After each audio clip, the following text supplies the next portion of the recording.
নমস্কার বন্ধুরা, স্বাগত জানাই আবার আমার আর একটা নতুন ভ্লগ ভিডিওতে। কেমন আছেন আপনারা? আশা করছি ভালো আছেন। আমিও কিন্তু খুব ভালো আছি, সেটা অবশ্যই আপনাদের ভালোবাসায়। তো সকালবেলা উঠে এখানে স্নান করে নিয়েছি। দেখুন, আমি মুখেই কথা বলতেছিলাম, তারপরে এত জোরে মাইকটা বাজলো। আমি এসেছি বাপের বাড়িতে, তো বাপের বাড়িতে দেশ পুজো হচ্ছে, এত জোরে মাইকটা বাজলো। যদি এই মাইক বাজার মানে সমেত আমি দিয়ে দিই ভিডিওতে, আমার কপিরাইট অনিবার্য। তো এই যে দেখুন, স্নান টান করে আমি চলে যাচ্ছি ছেলেকে আনতে আর কি, ঠাকুমার বাড়ি। ঠাকুমার ছেলে আমার ঘুম থেকে উঠেই চলে গেছে ঠাকুমার বাড়ি। তার কারণ তার ওখানে মামা মাসিরা আছে।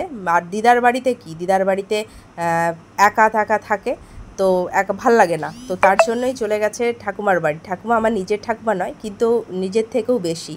আমাদের বাপের বাড়ির পাশেই, কিন্তু ছোটোবেলা থেকে এদের সাথে এমন সম্পর্ক যে নিজের থেকেও, মানে নিজের কাকা জ্যাঠা থাকলেও অত ভালো সম্পর্ক হতো না এদের সাথে যেরকম।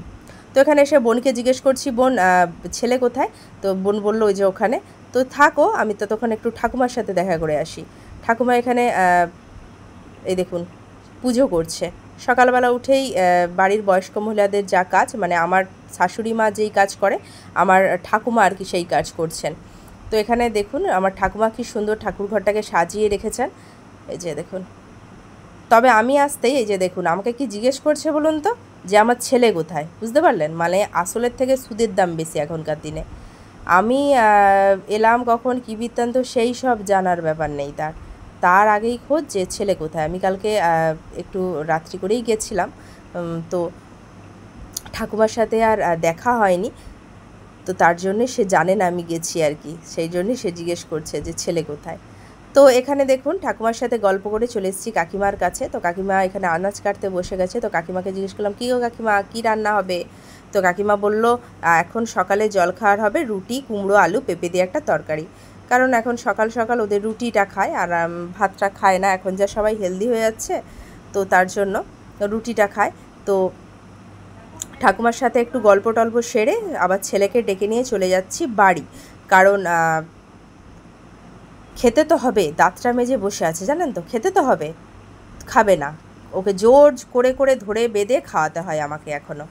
সে যাই হোক, এখন বাজে 8:30। তারই মধ্যে দেখুন কীরকম রোদ। ওদিকে এসে দেখি আমি স্নান করে জামা কাপড় রেখে চলে গেছিলাম, মানে নির্মাদে কেচে চলে গেছিলাম। এসে দেখি বাবা সব মেলে দিয়েছে। তো বাবারা এরকমই হয় বলুন। তো এদিকে বাপের বাড়িতে এসে ছেলেকে ডিবা থেকে বিস্কিট বের করে আমি দিচ্ছি খেতে। তো ও বলছে খাবো না। আমি বলছি একটু জল দিয়ে 2টো বিস্কিট খা। ওদিকে মায়ের রান্নাও হয়ে গেছে, গরম গরম ভাত। আমাদের বাপের বাড়িতে একটু সকাল সকালই ভাতটা হয়ে যায়, তার কারণ 10টার সময় গরম ভাত আমাদের সকলেই খায়। তো তার জন্যই মা সকাল সকাল ভাতটা বসিয়ে দিয়েছে। তো আমাদের এখানে দেশ পুজো যেহেতু বললামই, তো নিরামিষ খাওয়ার দাওয়ার হচ্ছে। পটল ভাজা হবে, আর কী হবে মাই জানে। লঙ্কা তেল হচ্ছে, মানে আলু ভাতে তো আছেই। আমি একটা শশা কাটা ছিল দেখলাম, একটা শশা বসে বসে খেয়ে নিচ্ছি। শশা খেতে কার না ভালো লাগে, আমিও সেই পর্যায়ে পড়ি। আমারও শশা খেতে বেশ ভালোই লাগে। তো এখানে শশা খেয়ে নিচ্ছি। শশা কাটার খাওয়ার পর মা এখানে দিয়ে দিল ভাত বেড়ে। বুঝতে পারলেন তো, মানে শশা খাওয়ানো শেষ হতেই বসে গেছি ভাত খেতে। এখন বাজে 10:30, মানে 11টা 10:30 নয়, 11টাই বাজতে যায়। তো তখনই বসেছিলাম খেতে। তো এখানে ভাত খাচ্ছি, লাল লাল করে লঙ্কা তেল করেছে আলু ভাতে। পেঁয়াজ হলে ভালো হতো, কিন্তু পেঁয়াজ তো খাওয়া যাবে না, যেহেতু দেশ পুজো নিরামিষ সব। তো তার জন্য লঙ্কা তেল মেখে পটল ভাজা দিয়ে ভাতটা খাচ্ছি, আর ছেলেকেও খাওয়াচ্ছি।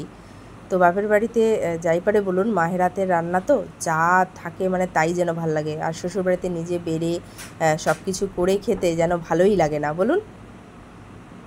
এদিকে খাচ্ছি, আর ওইদিকে কিন্তু বাবার সাথে গল্প করছি। বাবা ওখানে বসে আছে, বাবার সাথে গল্প করছি। বাবা চুলে কালার করছে। আমি বাবাকে বললাম, বাবা দাঁড়াও না, আমি একটু চুলে কালার করে দিব তোমার। বলে না থাক না, সে করতে হবে না, সে নিজেই করে নেবে আর কি। তারপরে মা দেখলাম গরম গরম রাঙালু ভাজা করে পাতে একদম এনে দিয়ে দিল। বুঝতে পারলেন, রাঙালু ভাজা খাবো আমি, আমার বাবা, আমার ছেলে খেতে চায় না। তো বেশ ভালোই জমিয়ে খেয়ে নিলাম। তো ভিডিওটা আজকে এতটা পর্যন্তই। দেখা হবে আবার অন্য কোনো দিন অন্য আরেকটা ভিডিওর সাথে। আমার চ্যানেলে যারা নতুন, অবশ্যই চ্যানেলটাকে ফলো দিয়ে দেবেন। আর হ্যাঁ, আমার ভিডিওগুলো যদি আপনাদের একটু হলেও ভালো লেগে থাকে